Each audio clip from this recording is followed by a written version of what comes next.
মা, তুমি কেন আমাদের ছেড়ে এভাবে চলে গেলে মা? তোমাকে ছাড়া আমরা কিভাবে বাঁচবো মা?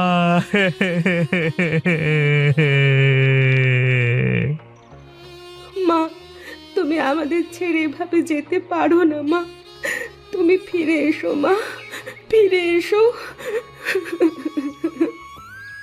আহারে, বেচারাটা অনেক ভালো ছিল, এভাবে আমাদের ছেড়ে চলে গেলেন, কিছুতেই মেনে নিতেই পারছি না গো।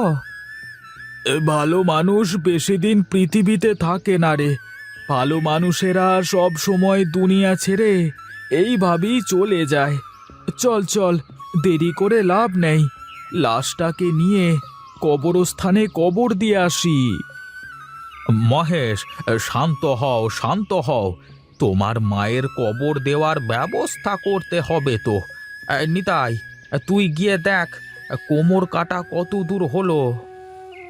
আমি তো একটু আগেই ঘুরে আসলাম কবরে, কাটা প্রায় শেষের দিকে। চলো চলো, এখনই লাশটাকে নিয়ে চলো। হ্যাঁ, তোমাকে ছাড়া আমরা কিভাবে বাঁচবো মা? আমাদের আমাদের ছেড়ে তুমি কেন চলে গেলে মা? শান্ত হও মহেশ, শান্ত হও, শক্ত হও তুমি। লাশের পাশে এভাবে কান্নাকাটি করতে নেই। এলাকার মুরব্বীরা বলে শোনো না, তুমি কান্নাকাটি করলে তোমার মায়ের আত্মা শান্তি পাবে না। তুমি শান্ত হও, শান্ত হও।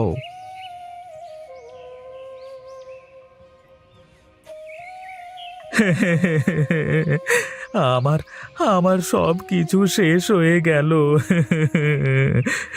এখন আমি কি করব?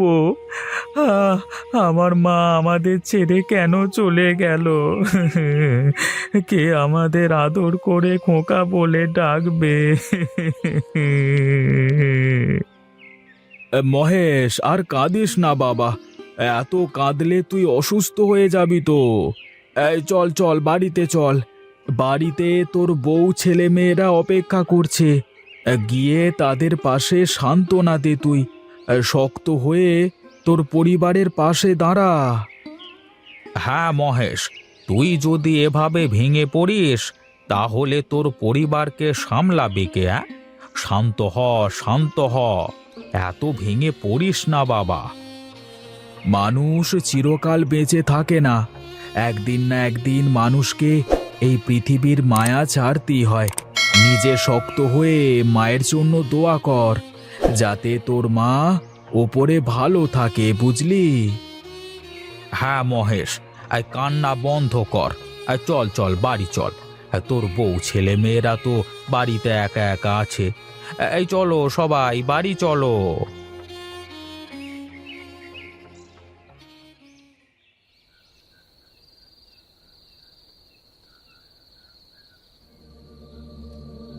গোরস্থানের পাশের একটা বাড়িতে নিতাই আর গিন্নি সীমা ঘুমাচ্ছে। হঠাৎ নিতাইয়ের ঘুম ভেঙে গেলে সে জানালা দিয়ে তাকায়, আর গোরস্থান থেকে একটা কান্নার আওয়াজ ভেসে আসে। আরে, গোরস্থানের ওপর এত রাতে কে কাঁদে? কোথাও মহেশ এই রাতে গোরস্থানে পড়ে বসে বসে কান্নাকাটি করছে না তো? যাই যাই, তাকে দেখে আসি।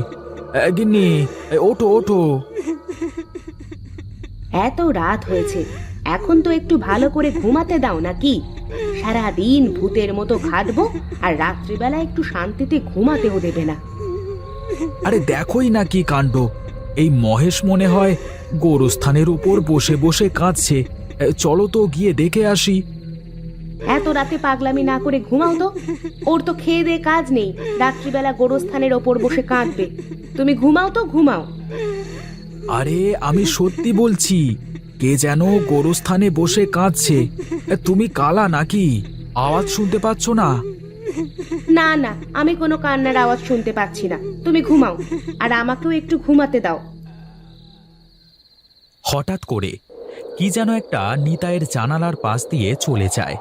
শীতল হাওয়া বইতে শুরু করে, আর কান্নার আওয়াজটা আরো তীব্র হয়।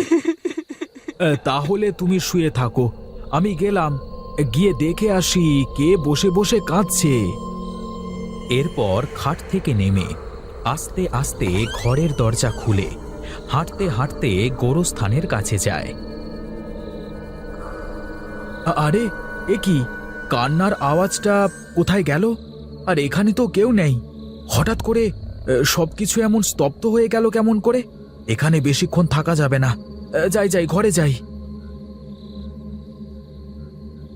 নিতাই দ্রুত পা চালিয়ে বাড়ির দিকে রওনা দেয়। সে প্রায় বাড়ির কাছে পৌঁছে যাবে, ঠিক তখনই আবার কান্নার আওয়াজ শুনতে পায়। নিতাই পেছন ফিরে দেখে মহেশের মায়ের কবরের পাশে কে যেন সাদা কাপড় পরে বসে কাঁদছে। আরে ওই তো, কে যেন বসে কাঁদছে। যাই যাই, কাছে গিয়ে দেখি তো। নিতাই আবার হাঁটতে হাঁটতে কবরের কাছে যায়। এই, কে তুমি? আর এখানে বসে কাঁদছো কেন? তুমি তুমি তো তুমি তো মারা গেছো। তুমি এখানে কি করে আসলে? ভূত, ভূত, বাঁচাও বাঁচাও, ভূত!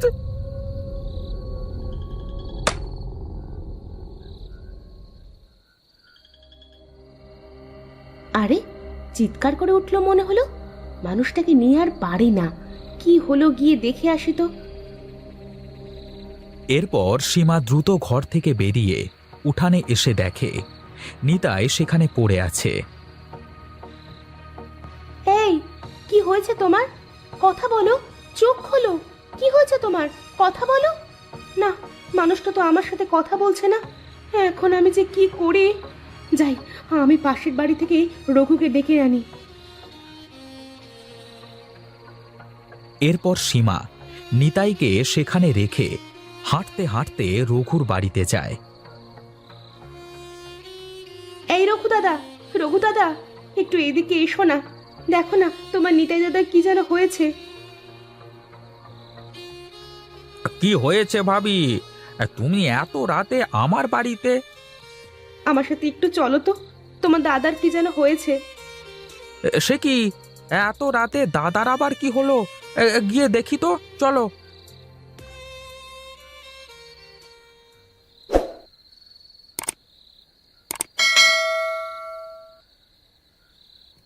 আরে, এই মানুষটা আবার কোথায় চলে যাবে? এক্ষুনি তো এখানেই ছিল। দেখো তাহলে, ঘরের মধ্যে গেছে মনে হয়। কিন্তু ও তো এখানে অজ্ঞান হয়ে পড়েছিল। ঘরের মধ্যে যাবে কিভাবে? চলো দেখি তো ঘরের মধ্যে গিয়ে ফিরে ঘরে গেছে কিনা।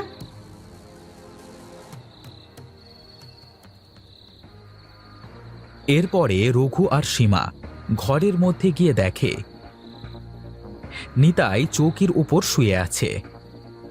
মজা করবার একটা সীমা আছে। ঘরের মধ্যে শুয়ে রয়েছে, খামোকা আমাকে ডেকে তুললে। তুমি থাকো, আমি গেলাম।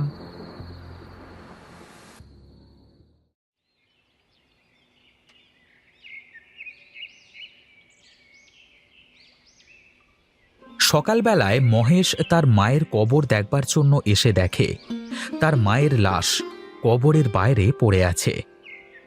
আরে আরে, আমার মায়ের লাশটাকে কে এইভাবে কবরের বাইরে আনলো?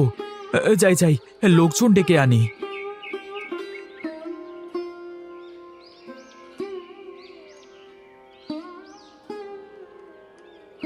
এই রঘু ভাই, রঘু ভাই, এইদিকে এসো, শোনো।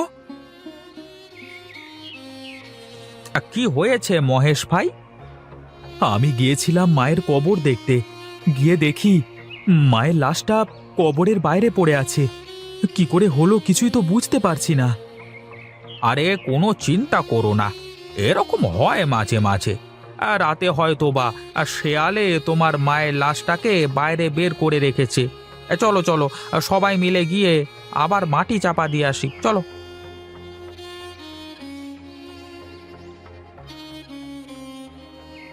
এবার এলাকার কিছু লোক মিলে মহেশের মায়ের লাশটাকে আবার মাটিতে পুঁতে দেয়। চিন্তা করিস না মহেশ, আর শেয়ালে হয়তো লাশটা টেনে বাইরে বের করে নিয়েছিল। চল চল, বাড়িতে চল। কিন্তু আমি একটা কথা কিছুতেই বুঝতে পারছি না, মায়ের লাশ যদি শেয়ালে বের করবে, তাহলে কবরের আশেপাশে কোনো খোঁড়া দেখলাম না কেন? লাশটা বের করলো কিভাবে? তুই এত সব ভাবিস না তো, সব দেখবি ঠিকঠাক হয়ে যাবে। চল চল চল।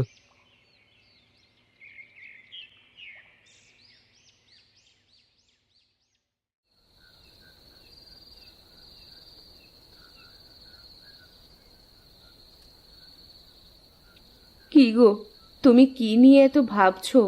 সেই কখন থেকে দেখছি তোমাকে, তুমি কোনো কথা বলছো না, শুধু কি যেন ভেবেই যাচ্ছ। না গো গিন্নি, আমি কিছুতেই বুঝতে পারছি না যে মায়ের লাশটা কি করে কবরের বাইরে এলো। আরে সবাই তো বলছে যে মায়ের লাশটা শিয়ালে টেনে তুলেছে কবরের বাইরে, তুমি খামোখা চিন্তা করছো। না, এটা কোনো শেয়ালের কাজ নয়। যদি শেয়াল কুকুরের কাজ হতো তাহলে কবর খোঁড়া থাকতো, কিন্তু কবর তো ওভাবেই ছিল। কোথাও এমন কিছু আমার চোখে পড়ল না যাতে করে বোঝা যাবে যে এটা শেয়ালের কাজ ছিল। এত চিন্তা করে লাভ নেই, ঘুমিয়ে পড়ো দেখি, সব ঠিক হয়ে যাবে। না গিন্নি, তুমি ঘুমাও, আমি একটু কবরের কাছ থেকে ঘুরে আসি। তুমি কি পাগল হয়ে গেছো নাকি? এত রাতে কেউ কবরের কাছে যায় নাকি? না গিন্নি, আমাকে যেতেই হবে। কিছু তো একটা ঝামেলা আছেই মায়ের কবরে, আমাকে গিয়ে দেখতেই হবে কি হয়েছে সেখানে। ঠিক আছে, তাহলে আমিও যাব তোমার সাথে। না গিন্নি, তুমি এসো না আমার সাথে, আমি কিছুক্ষণের মধ্যেই চলে আসব। আর যদি না আসি তাহলে তুমি এলাকার লোকেদের সাথে নিয়ে কবরে আসবে।